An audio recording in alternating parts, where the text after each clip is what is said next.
ان کا خرید و فروخت کرنا جائز نہیں ہے، پھر بھی یہ آدمی ان کی خرید فروخت کر کے منافع کما رہا ہے، فائدے حاصل کر رہا ہے، تو یہ بھی مال کو ناحق اور ناجائز طریقے سے کھا رہا ہے۔ یہ نہیں کہہ سکتا کہ میں تو اپنی مزدوری لے رہا ہوں، یہ نہیں کہہ سکتا کہ میں تو اپنے کام کا پیسہ لے رہا ہوں، میں نے تو چیز بیچی ہے۔ دیکھنا یہ ہے کہ وہ چیز شریعت میں بیچنا جائز بھی ہے کہ نہیں۔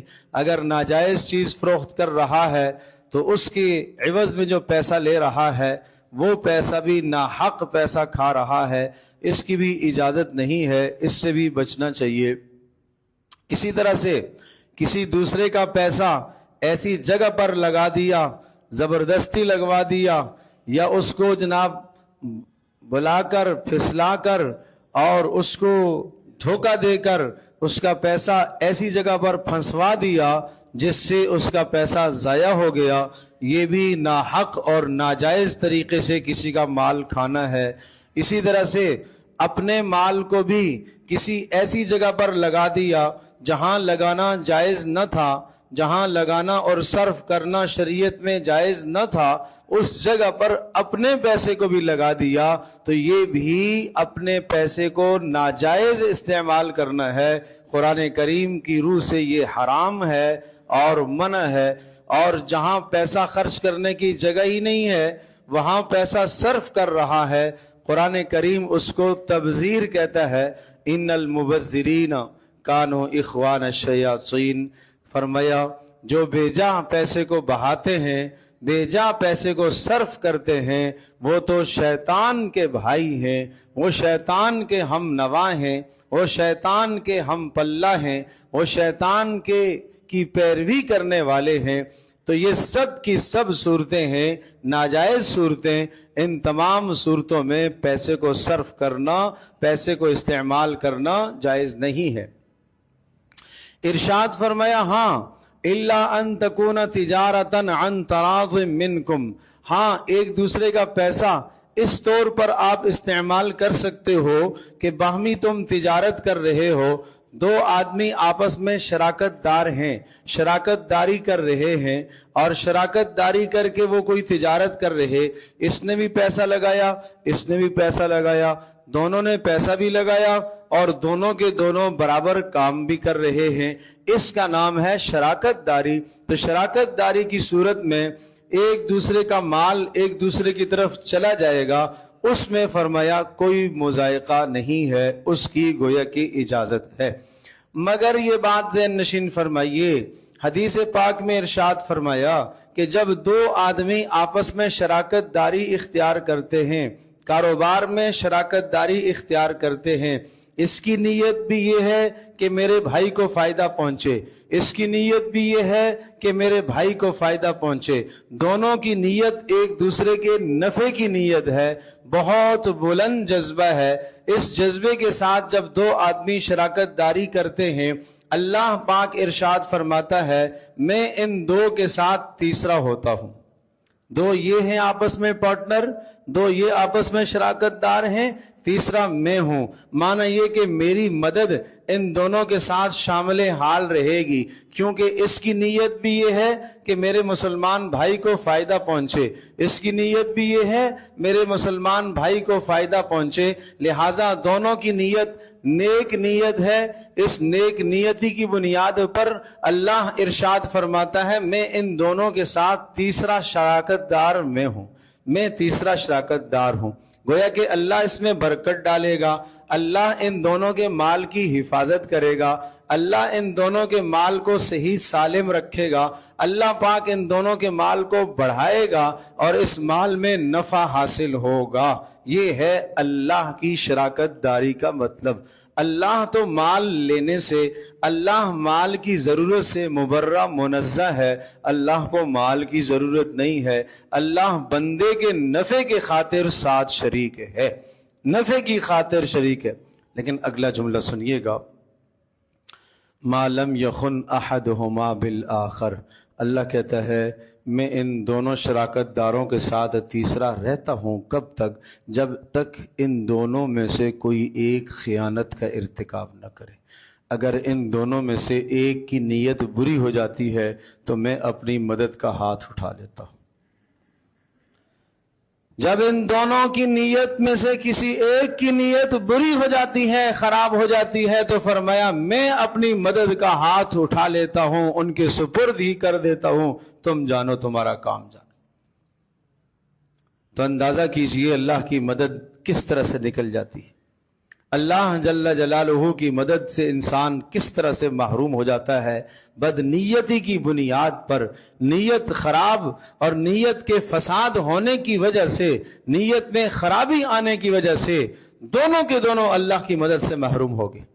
چند ٹکوں کی خاطر، چند پیسوں کی خاطر، چند پائیوں کی خاطر کیا کرتا ہے، اپنی نیت میں فتور لاتا ہے کہ میں زیادہ ٹائم دیتا ہوں، میں زیادہ وقت دیتا ہوں، اور یہ کم وقت دیتا ہے، لہٰذا زیادہ کا حق مجھے ہے۔ اب یوں پیسے کے اندر ڈنڈی مارتا ہے اور معاملات کو خراب کر دیتا ہے، اللہ کی مدد ہٹ جاتی ہے۔ چاہیے آپس میں بیٹھ کے معاملے کو حل کریں۔ دل میں کوئی خیال آیا، دل میں کوئی شکوہ پیدا ہوا، دل میں کوئی وسوسہ آیا، تو اس وسوسے کا حل ہے اسے بٹھا کر اس وسوسے کو دور کیا جائے، مسئلے کا حل نکالا جائے۔ مگر یہ جائز نہیں ہے کہ میں زیادہ وقت دیتا ہوں اور اس کی اجازت اور اس کے کہے اور اس کی اطلاع کے بغیر میں پروفٹ زیادہ رکھ لوں، میں منافع زیادہ رکھ لوں اس لیے کہ میں زیادہ وقت دیتا ہوں۔ ایسا کرنا درست نہیں ہے، اس سے آدمی اپنے آپ کو بچائے۔ تو عرض یہ کر رہا تھا کہ اپنے معاملات کو صاف رکھا جائے۔ اسی طرح سے والد کا کاروبار ہے، دکانداری ہے، کسی فیکٹری کا مالک ہے، کسی کارخانے کو والد چلا رہا ہے، بڑا بیٹا جوان ہو گیا، بڑے بیٹے کو ساتھ اپنے لگا لیا اور بڑا بیٹا بھی باپ کے ساتھ کام میں لگ گیا۔ باقی بیٹے 2 ہیں 3 ہیں، انہوں نے اپنے اپنے کام سنبھالے، کسی نے کوئی نوکری جوائن کر لی، کسی نے کوئی اور کاروبار کھول لیا، تیسرے نے کوئی اور کام دیکھ لیا۔ وہ جناب جو 2 تھے یا 3 تھے اپنے اپنے کاموں میں وہ بھی بہتر ہو گئے، سیٹ ہو گئے، اور یہ اپنے والد کے ساتھ لگا رہا یہاں تک کہ والد کی موت آ گئی۔ اب سوال یہ ہے کہ اس جوان کا اس مال میں کیا حصہ ہوگا؟ یہاں معاملات صاف نہیں ہیں، یہاں معاملات صاف نہیں ہیں۔ یہاں چاہیے یہ کہ جب باپ اپنے بیٹے کو اپنے ساتھ رکھتا ہے، فیکٹری میں، کارخانے میں، دکان میں ساتھ لگاتا ہے، 3 صورتوں میں سے ایک صورت ہوگی، متعین کرو کون سی صورت ہے؟ 3 صورتوں میں سے ایک صورت۔ کیا یہ بیٹا باپ کے ساتھ مددگار کے طور پر ہے، معاون کے طور پر ہے؟ تو معاون کے طور پر ہے تو مالک اس کارخانے کا، فیکٹری کا، دکان کا کون ہے؟ باپ ہے۔ یہ کیا کر رہا ہے؟ یہ اپنے والد محترم کے ساتھ تعاون کر رہا ہے، اچھی بات ہے، والد اس کو جو چاہے اس میں سے دے دے، یہ تعاون۔ دوسری صورت یہ ہے کہ والد کے ساتھ یہ وہاں تنخواہ پر کام کر رہا ہے، والد نے اس کو تنخواہ پر رکھا ہے، ماہانہ اس کو تنخواہ ملتی ہے اور اس تنخواہ میں سے اس کو لینا جائز ہے، بس جو تنخواہ ہے وہی تنخواہ لے گا۔ اب باپ جب مر جاتا ہے تو میراث جب تقسیم ہوگی، وہ کارخانہ فیکٹری جب تقسیم ہو رہی تو اس میں جس طرح سے باقی بھائیوں کا حصہ ہے بالکل برابر کا حصہ اس کا بھی ہے، اس کو زیادہ نہیں ملے گا کہ یہ والد کے ساتھ کام کر رہا ہے۔ یہ والد کے ساتھ کس حیثیت میں کام کر رہا ہے؟ تنخواہ پر کام کر رہا ہے۔ تیسری صورت یہ ہے کہ والد نے اس کو اپنے ساتھ کمپنی کے، فیکٹری کے بعض حصے میں شراکت داری دے دی یا آدھا حصہ اس کو دے دیا، اپنے ساتھ پارٹنر کر لیا۔ تو پھر جب پارٹنر کر لیا، شراکت دار کر لیا، تو پھر مرنے کے بعد، باپ کے مرنے کے بعد شراکت داری کے معاملات ہی ہوں گے۔ جس حصے میں یہ بیٹا اپنے باپ کے ساتھ شریک ہے، شراکت داری میں جو حصہ اس کا آئے گا وہ حصہ اسے ملے گا، اور جو باپ کا رہ گیا وہ باپ کا حصہ میراث میں تقسیم ہوگا۔ باقی بیٹوں کے ساتھ یہ بھی گویا کہ باپ کی میراث میں شریک ہوگا۔ تو یہاں آج کل بڑی غلطی ہوتی ہے، ہم شروع میں متعین نہیں کرتے۔ کیوں؟ محبت کی بنیاد پر، مروت کی بنیاد پر بیٹا یہ کہے کہ اگر میں ابا سے پوچھوں کہ ابا میں کس حیثیت سے آپ کے ساتھ کام کر رہا ہوں، ایسا نہ ہو والد ناراض ہو جائے۔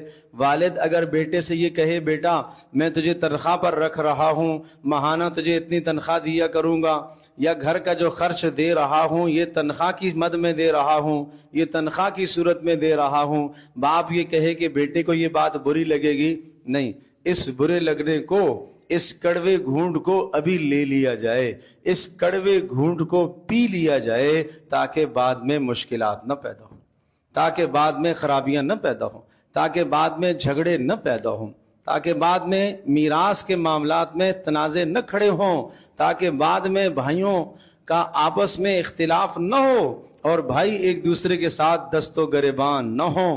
اب اگر بھائی آپس میں دست و گریبان ہو رہے تو اس میں باپ کا قصور ہے، اس میں باپ کا قصور ہے کہ باپ نے نوعیت متعین نہیں کی ہے، باپ نے حیثیت متعین نہیں کی ہے، باپ نے جہت متعین نہیں کی ہے۔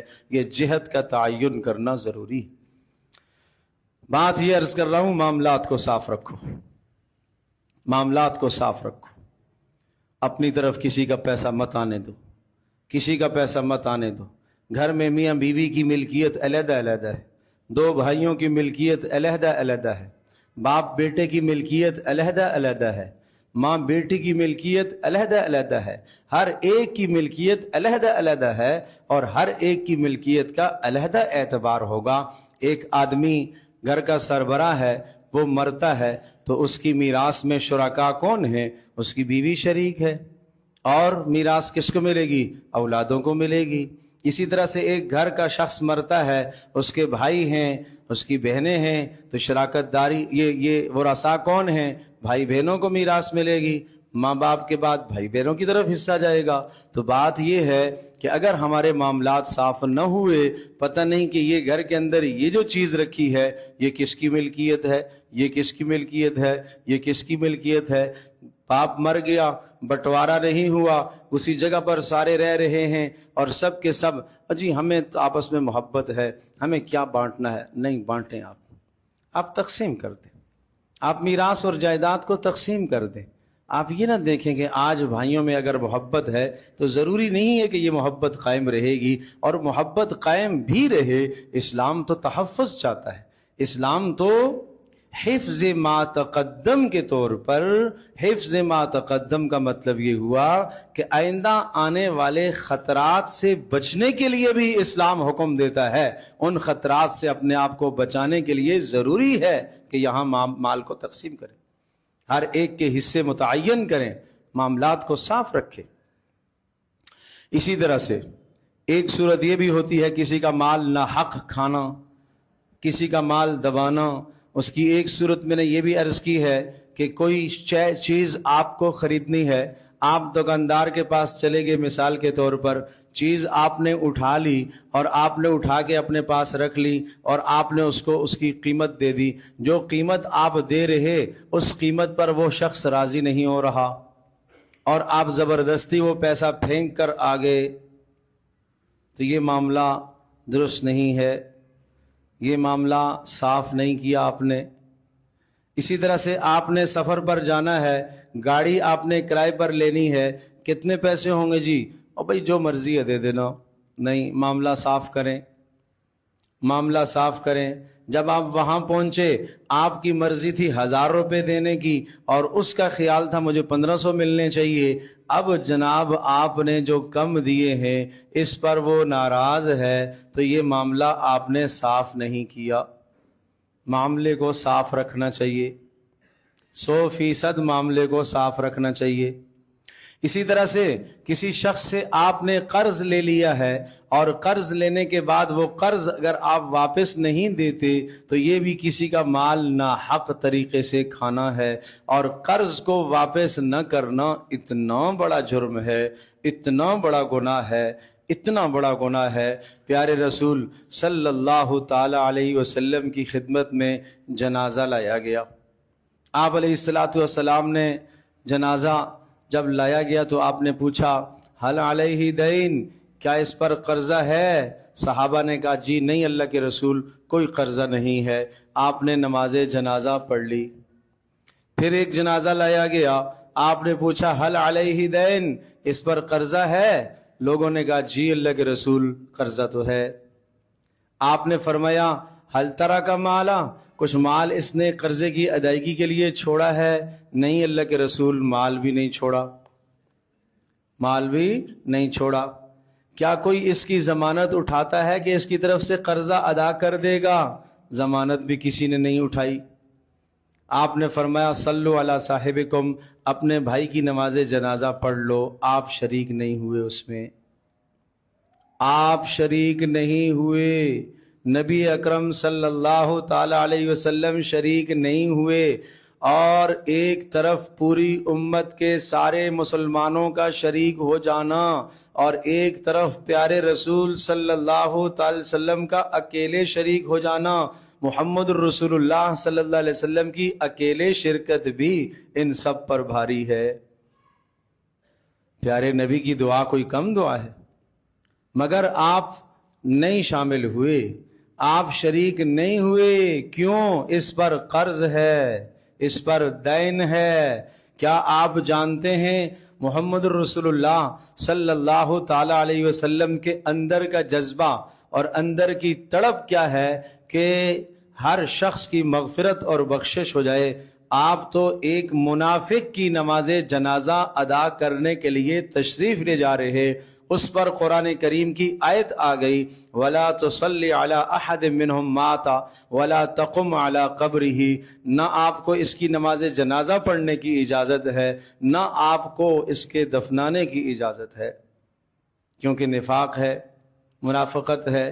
مگر رسول پاک صلی اللہ علیہ وسلم وہاں تشریف لے جانے کو تیار ہیں، اور یہاں جس شخص کے اوپر قرض ہے آن حضرت صلی اللہ تعالی علیہ وسلم اس کی نماز جنازہ پڑھنے کے لیے آمادہ نہیں ہیں۔ تو یہ کوئی کم محرومی؟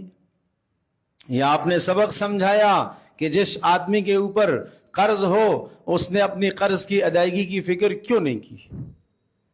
اور ارشاد فرمایا مطل الغنی ظلم، ایک شخص صاحب حیثیت ہے، صاحب استطاعت ہے، دینے کی طاقت رکھتا ہے، مال اس کے پاس دینے کے لیے موجود ہے، قرضہ لوٹانے کے لیے، واپس کرنے کے لیے موجود ہے، مگر وہ قرضہ واپس نہیں کر رہا تو یہ ظالم ہے، یہ تہجد گزار بھی ہے مگر ظالم، یہ روزے دار بھی ہے مگر ظالم، یہ صدقہ و خیرات بھی کر رہا ہے مگر قرضہ نہیں لوٹا رہا تو ظالم۔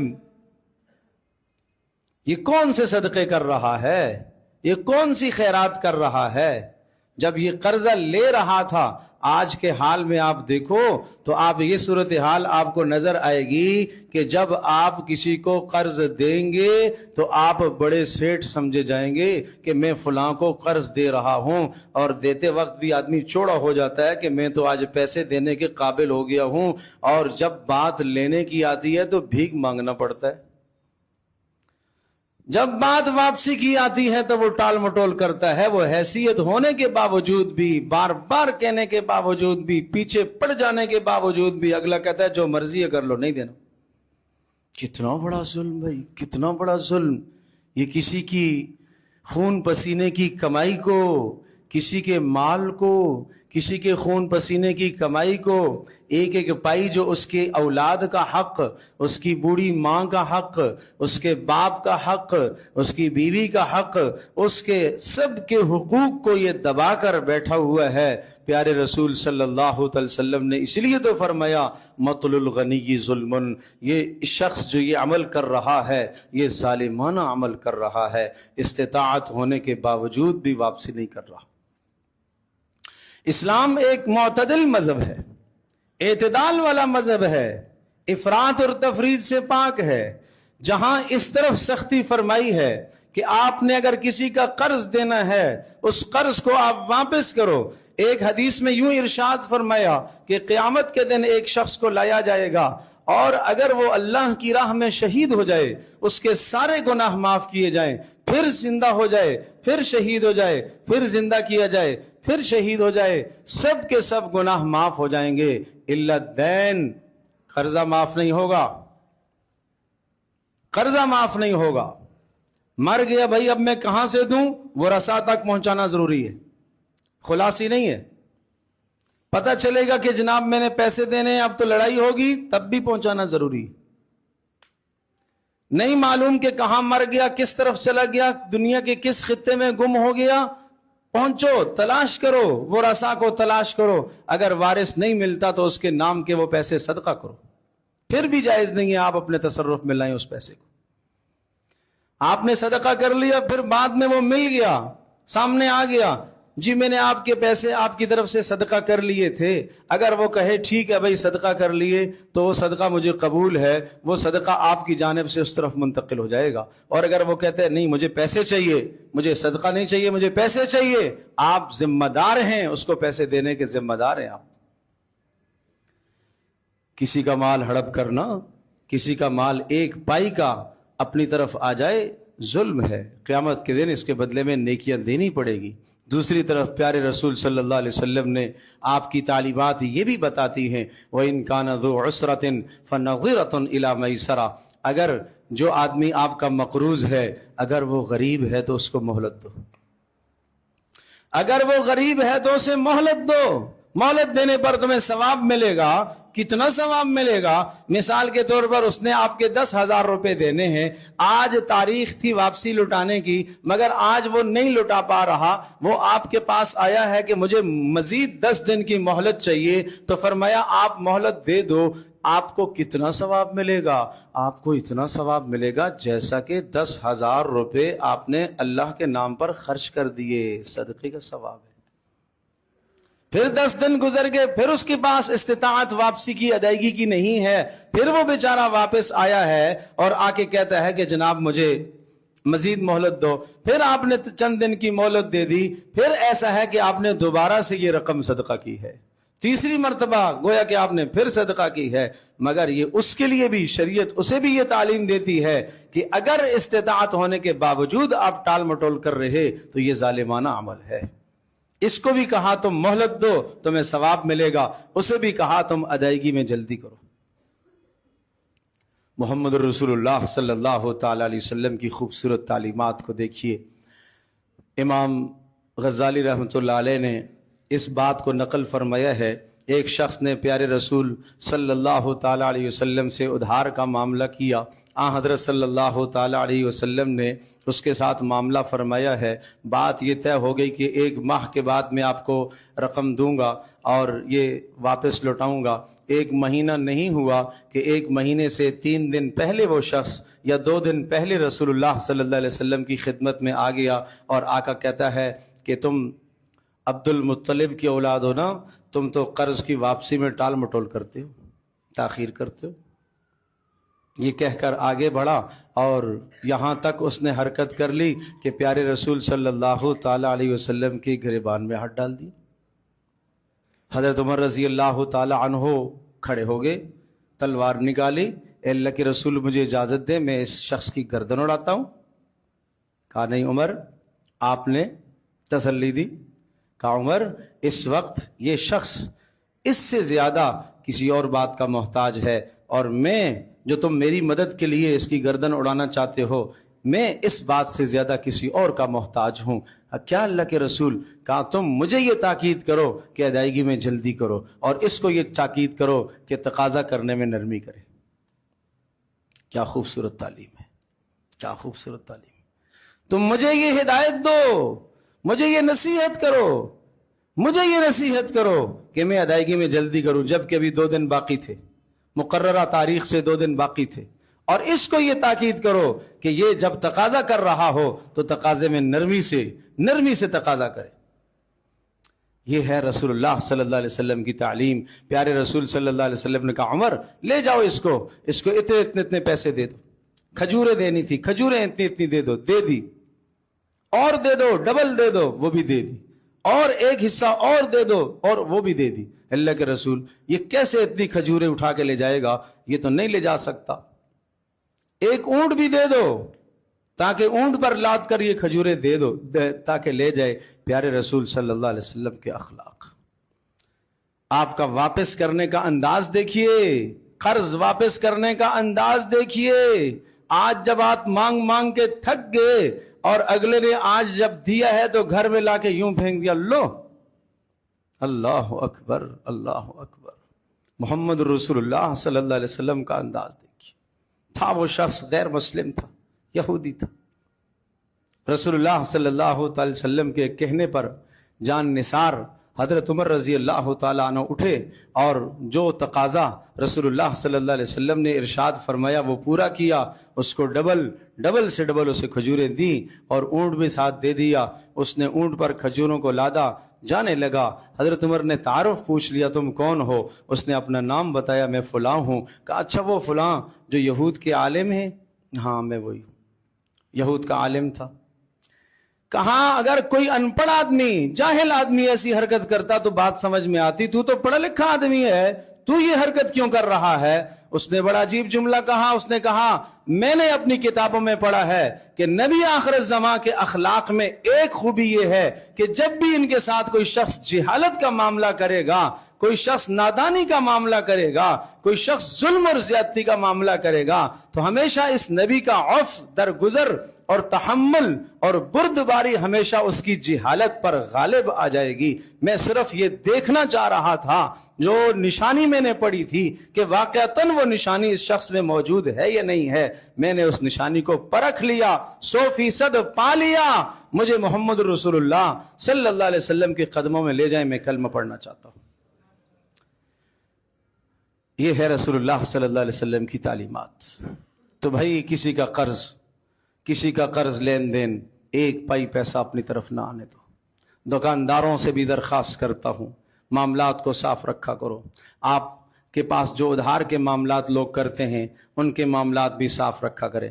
اسی طرح سے جناب جو آپ ادھار پر چیزیں خریدتے ہیں معاملات صاف رکھا کریں۔ جو بھی آپ کام کرواتے ہیں، اجرت کے کام کرواتے ہیں، معاملات صاف رکھا کریں۔ ایسا نہ ہو کہ آپ سمجھ رہے کہ اگلے نے درگزر کر دیا اور اس نے درگزر نہ کیا ہو تو قیامت کے دن پکڑے جاؤ گے، قیامت کے دن نیکیاں ساری کی ساری دینی پڑے گی۔ معاملات کو صاف رکھا کرو، معاملات کو صاف رکھا کرو۔ قرض بدترین جرم ہے، بدترین جرم ہے۔ آخر میں پھر رسول اللہ صلی اللہ علیہ وسلم نے یہ کر لیا تھا۔ پھر آپ پوچھتے تھے قربان جائیے، رسول اللہ صلی اللہ علیہ وسلم پوچھا کرتے تھے اس پر قرض ہے؟ صحابہ کہتے تھے نہیں ہے، پڑھتے تھے، پوچھتے تھے اچھا قرض ہے؟ جی ہے۔ ادائیگی کے لیے کوئی انتظام کیا؟ نہیں کیا اللہ کے رسول۔ کوئی اس کی ضمانت اٹھاتا ہے، کوئی اٹھا لیتا تو بسم اللہ پڑھ لیتے، اگر نہیں اٹھاتا تو آپ ارشاد فرماتے اس کا ترکہ ہے تو وہ رسا کو ہو جائے گا، اور اگر اس کے اوپر قرضہ ہے تو میں ادا کروں گا، اس کا قرضہ ہے تو میں ادا کروں گا، اس کا قرضہ ہے تو جب اللہ پاک نے وسعت عطا فرمائی تو پھر آپ یہ فرماتے تھے کہ اس کا اگر قرضہ ہے تو میں ادا کروں گا۔ تو بھائی قرض کے معاملے میں بہت حساسیت کی ضرورت ہے۔ ایسا نہ ہو کہ جس دن ماں بھی، باپ بھی، اولاد بھی، اعزا، اقربا، بیوی کوئی کام نہیں آئے، اس دن نیکیاں دینی پڑے گی، نیکیاں دینی پڑے گی۔ اللہ پاک میری بھی اور آپ کی، ہم سب کی حفاظت فرمائے۔